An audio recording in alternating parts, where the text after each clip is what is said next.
พายกับทาร์ตขนมอบที่เหมือนเป็นญาติสนิทกันซึ่งบางทีชวนให้เราสับสนไม่น้อยสองอย่างนี้เหมือนและต่างกันยังไงเน็ตจะมาเล่าให้เพื่อนๆฟังพร้อมกับแจกสูตรพายไก่และทาร์ตผลไม้แสนอร่อยค่ะความเหมือนกันของพายกับทาร์ตก็คือเป็นแป้งอบที่มีไส้ค่ะพายเป็นได้ทั้งไส้คาวแล้วก็ไส้หวานส่วนทาร์ตนั้นโดยมากเป็นไส้หวานค่ะเดี๋ยวเราไปดูความแตกต่างของพายกับทาร์ตกันไปทีละข้อเลยค่ะเริ่มจากหน้าตาภายนอกพายจะมีการตกแต่งแบบเรียบง่ายสบายๆให้ฟีลโฮมเมดตามสไตล์อเมริกันค่ะส่วนของทาร์ตจะหรูหราสวยงามตกแต่งแบบประดิษฐ์ประดอยมากกว่าตามสไตล์ขนมยุโรปค่ะแล้วถ้าซูมเข้าไปที่เนื้อแป้งเนื้อสัมผัสของแป้งพายจะกรอบร่วนส่วนแป้งทาร์ตจะกรอบแน่นค่ะสิ่งที่สร้างความสับสนให้กับเรื่องพายและทาร์ตนะคะก็คือเรื่องวัตถุดิบค่ะจริงๆแล้ววัตถุดิบของพายกับทาร์ตเนี่ยมีเพียงแค่4อย่างเท่านั้นค่ะก็คือแป้งสาลีอเนกประสงค์เนยเกลือแล้วก็น้ำค่ะโดยที่แป้งพายกับแป้งทาร์ตบางสูตรนะคะอาจจะเพิ่มส่วนผสมที่จะช่วยเพิ่มรสชาติแล้วก็เนื้อสัมผัสค่ะอย่างเช่นไข่ไก่น้ำตาลหรือว่าอัลมอนด์ป่นค่ะเรามาทำความรู้จักเรื่องพายกับทาร์ตให้ดีขึ้นจากพายไก่และทาร์ตผลไม้สดที่เนทจะทำให้ดูวันนี้กันเลยค่ะแป้งพายไก่ที่เราจะทำเป็นแป้งพายแบบเค็มค่ะเนื้อแป้งจะมีความกรอบร่วนเค็มนิดๆและหอมเนยซึ่งเข้ากันได้ดีมากๆกับซอสครีมไก่ค่ะแป้งพายสูตรนี้เนทเลือกใช้แป้งสาลีอเนกประสงค์เพราะมีโปรตีนและกลูเตนกลางๆซึ่งจะทำให้แป้งพายร่วนกำลังดีไม่แน่นหรือแข็งจนเกินไปค่ะเกลือนอกจากจะช่วยเสริมรสชาติแล้วยังเป็นตัวช่วยลดการเกิดกลูเตนของแป้งทำให้แป้งพายนุ่มอีกด้วยเนยเป็นไขมันที่ทำให้แป้งพายมีความกรอบและหอมมันค่ะซึ่งเน็ตแนะนำให้ใช้เนยที่มีไขมัน 82% ขึ้นไปรับรองว่าแป้งพายของคุณจะอร่อยแน่นอนค่ะ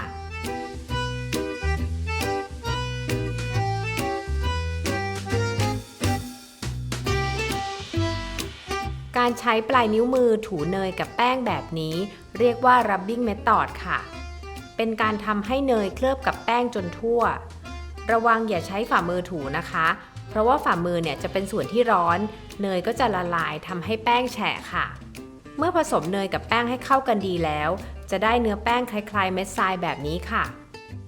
ส่วนเพื่อนๆที่อยากทำพายหวานนะคะเช่น apple pie หรือว่า cherry pie นะคะก็ให้เพิ่มน้ำตาลเข้าไปในขั้นตอนนี้ค่ะน้ำเย็นจัดคือส่วนผสมสุดท้ายของแป้งพายค่ะน้ำจะเป็นตัวประสานให้แป้งเกาะกันเป็นก้อน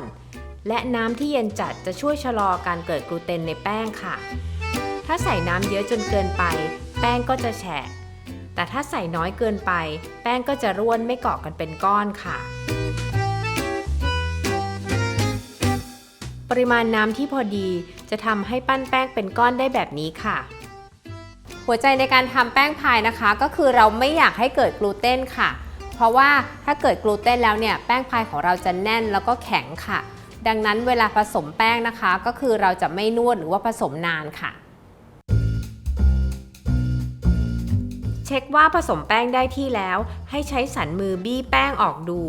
ถ้าไม่เห็นแป้งเป็นเม็ดขาวๆถือว่าใช้ได้แล้วค่ะ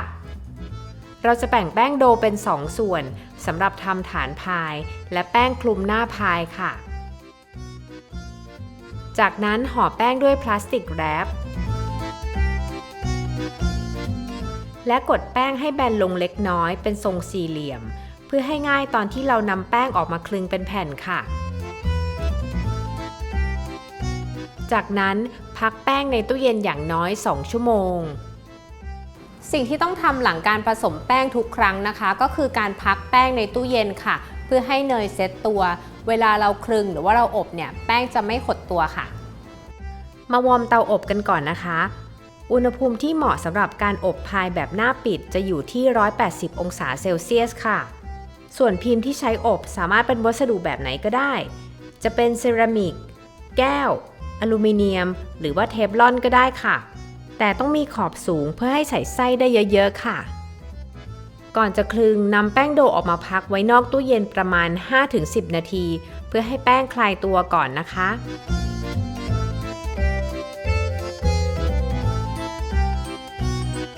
ค่อยๆคลึงแป้งไปในทิศทางเดียวกันด้วยน้ำหนักที่เท่าๆกัน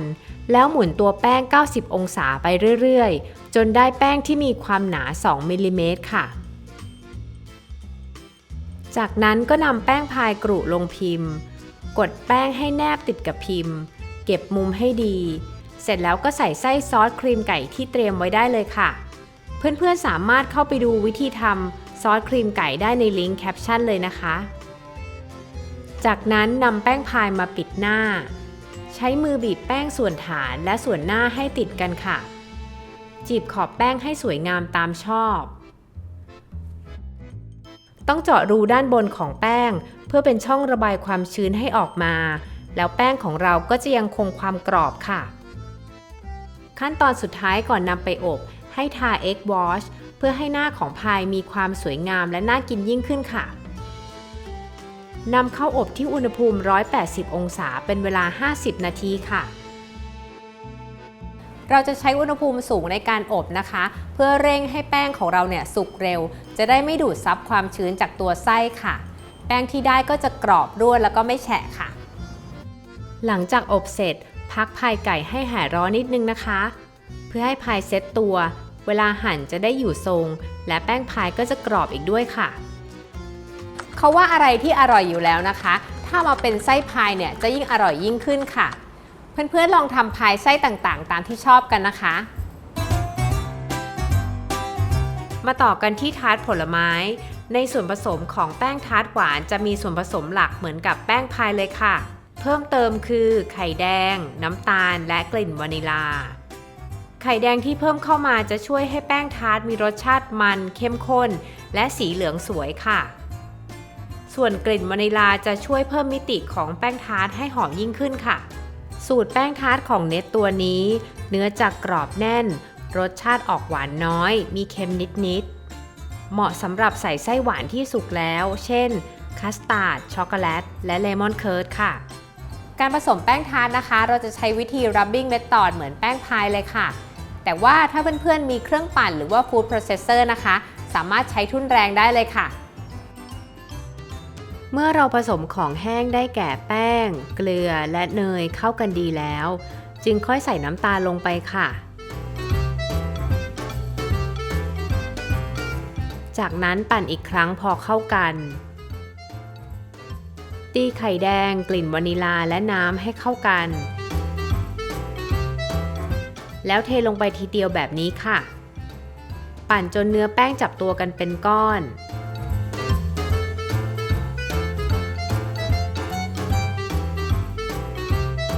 เช็คแป้งด้วยวิธีเดิมเลยนะคะถ้าไม่เห็นเป็นเม็ดขาวๆก็ถือว่าใช้ได้แล้วค่ะ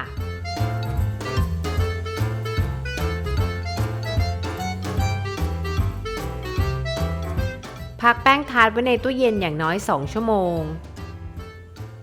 อุ่นเตาอบไว้ที่อุณหภูมิ180องศาเซลเซียสได้เลยค่ะ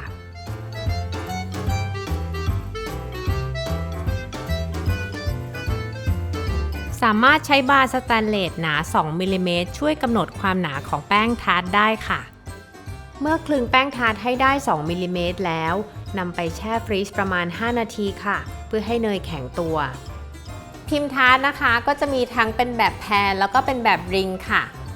แบบแพนนะคะก็จะมีทั้งแบบถอดได้แล้วก็ถอดไม่ได้ค่ะถ้าถอดฐานได้จะเป็นแบบนี้ค่ะส่วนแบบริงนะคะคือด้วยความที่มันไม่มีฐานใช่ไหมคะเวลาเราอบเนี่ยเราก็จะต้องลองอบด้วยแผ่นซิลิโคนค่ะทิ้งแป้งให้คลายตัวสักครู่ก่อนที่จะกดพิมพ์ลงไปนะคะส่วนนี้จะเป็นฐานของทาร์ต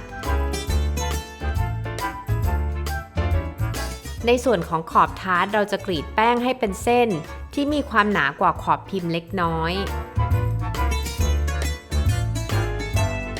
หลังจากนั้นนำแป้งทาร์ตกลับเข้าไปแช่ช่องฟรีซอีกประมาณ5นาทีค่ะแป้งที่เย็นดีแล้วจะหยิบได้ง่ายไม่นิ่มติดมือค่ะ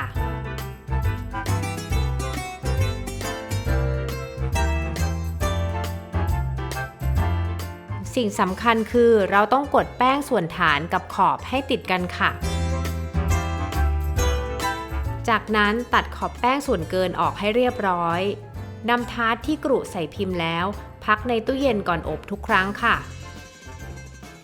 การพักแป้งก่อนอบนะคะจะช่วยให้แป้งเซ็ตตัวหลังจากที่ถูกคลึงมาค่ะเวลาอบแล้วแป้งจะไม่หดตัวค่ะ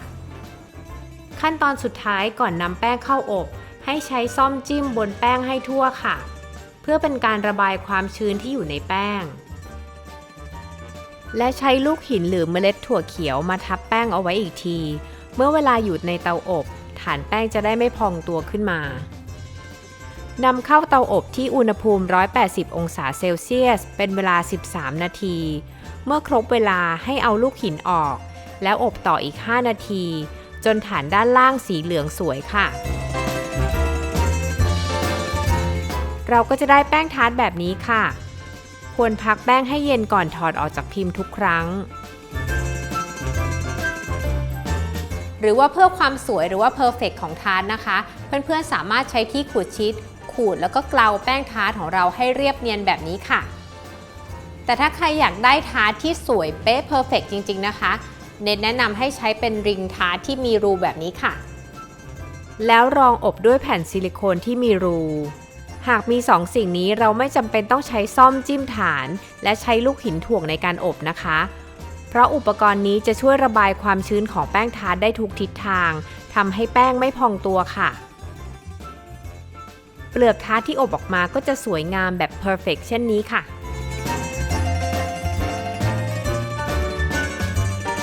ทาร์ตผลไม้สดก็ต้องคู่กันกับไส้คัสตาร์ดที่มีรสหอมหวานกลิ่นวานิลาตัดกันกับผลไม้ที่มีรสเปรี้ยวอมหวานซึ่งเพื่อนๆสามารถเลือกได้ตามชอบเลยนะคะเพื่อความอร่อยและให้ไส้เซ็ตตัวดีเน็ตแนะนำให้แช่เย็นก่อนนำมารับประทานค่ะ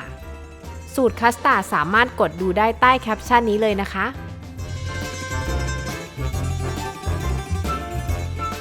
เป็นยังไงกันบ้างคะกับพายและทาร์ตของเน็ตเพื่อนๆนะคะสามารถเอาสูตรแป้งทั้ง2สูตรนี้นะคะไปปรับใช้กับไส้ที่ตัวเองชอบได้เลยค่ะแล้วถ้าเกิดว่าใครมีคำถามนะคะหรือว่าข้อสงสัยอะไรสามารถคอมเมนต์มาใต้คลิปนี้ได้เลยค่ะสุดท้ายนี้นะคะก็ขอให้ทุกคนสนุกกับการทำพายและทาร์ตค่ะ